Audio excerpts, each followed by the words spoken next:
Bonjour. Alors aujourd'hui, on va parler d'un mot qu'on entend souvent, la durabilité. Mais soyons honnêtes, ce mot peut parfois sembler un peu creux, non? Quand on parle d'énergie durable, on imagine souvent une énergie propre, voire infinie. Mais réfléchissons une seconde. Est-ce que l'énergie propre, ça existe vraiment? Eh bien non, l'énergie propre, ça n'existe pas. Chaque kilowattheure que nous consommons, qu'il vienne du vent, du soleil ou du charbon, a un coût écologique. Alors parfois, il est visible, comme avec le charbon, mais d'autres fois, il est caché, comme avec les panneaux solaires ou les éoliennes. Au final, toute énergie est sale, dans le sens où elle implique des pertes. Rien n'est circulaire. Chaque fois qu'on utilise de l'énergie, eh bien, elle se transforme, mais pas sans dissipation. Donc l'idée qu'on pourrait recycler l'énergie de manière parfaite, eh bien, c'est un mythe. Alors, dire que l'énergie est durable, eh bien, c'est donc trompeur. Et ce mot durable ne se comprend pas seul. Il faut l'associer à quelque chose de plus grand. C'est le développement. On le retrouve dans ce qu'on appelle souvent le développement durable. En français, c'est une traduction de l'anglais sustainability qui a été définie par l'ONU en 1987 dans le rapport Brundtland. Donc le développement durable, c'est répondre aux besoins du présent sans compromettre ceux des générations futures. Mais le problème, c'est que souvent, en français, le mot soutenable est compris comme supportable. Et ce n'est pas seulement ça. Le développement durable, c'est transformer nos modes de vie, nos économies, nos technologies, pour qu'on trouve un équilibre entre nos besoins d'aujourd'hui et ceux des générations à venir. Et c'est là que ça devient compliqué. Parce qu'aujourd'hui, nos besoins sont clairs, la consommation, le confort, la croissance rapide. On ne peut pas les ignorer. Mais qu'en est-il des générations futures? Dans 50, 100 ans, eux, ils ne sont pas encore là pour nous dire qu'on fait fausse route. C'est un peu facile de les oublier, non? Donc le développement durable, ce n'est pas qu'une question technique ou économique.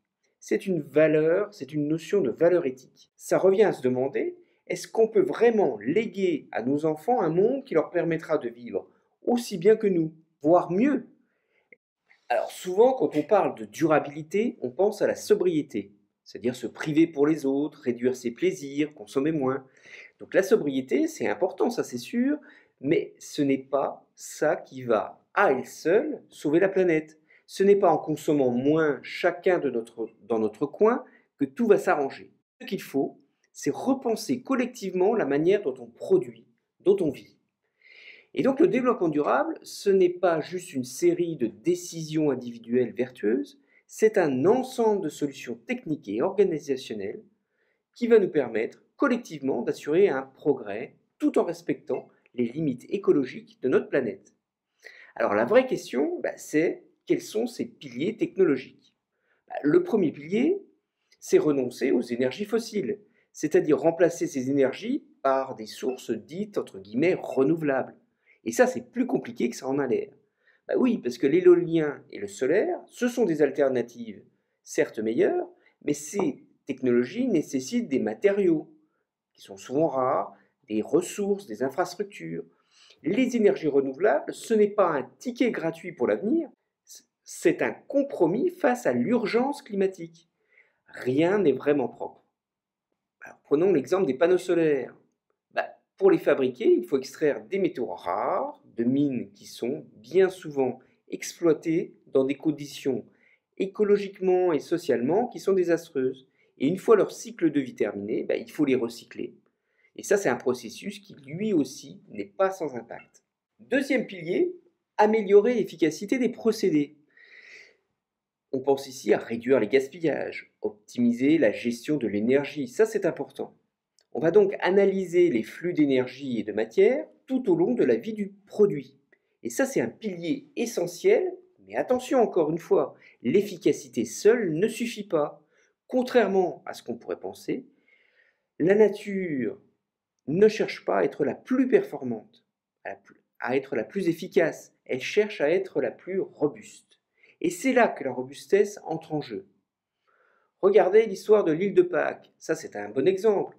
Ils avaient perfectionné leur art de sculpter, de déplacer les statues.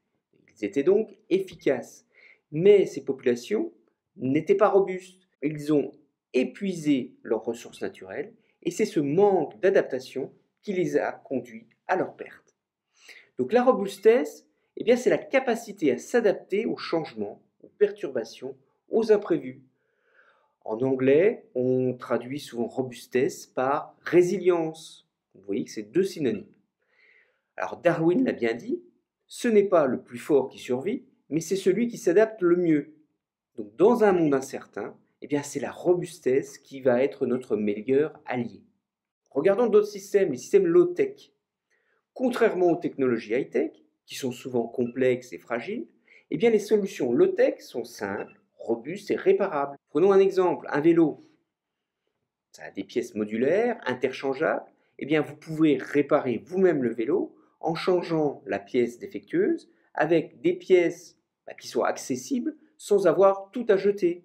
C'est ça la robustesse, c'est réduire notre dépendance aux chaînes d'approvisionnement complexes. Et ça nous permet de rester résilients face aux crises.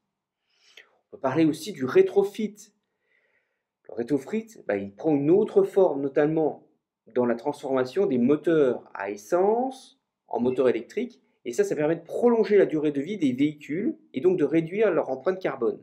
Et bien ces adaptations, elles sont simples, robustes, démontrent comment le rétrofit, qui fait partie de la low-tech, permettront de rendre des systèmes plus durables, plus résistants face aux changements économiques, technologiques et environnementaux.